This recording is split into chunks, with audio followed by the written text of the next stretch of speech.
Hello guys, welcome to the Best Online Tutorials channel. In this one, I'm showing you how to sync multiple Gmail accounts on Android.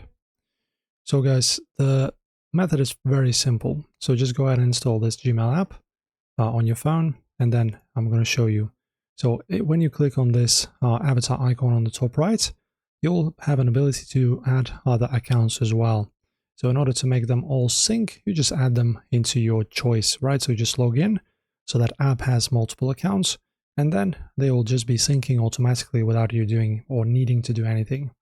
And also guys, don't forget, you need to also go ahead and open up your phone settings, go into your sync settings, and don't forget to enable the sync for all apps so that it's able to synchronize all of your Gmail accounts. All right. Oh, this is the window. Here you go. As you can see, you add another account and then enable sync in the phone settings, and everything will be synced. Also guys, don't forget, if you have maybe a bad battery or something on your phone, do not restrict the battery usage for this app, otherwise the sync might just be turned off. So that is it. Enjoy the guide as always guys, and subscribe.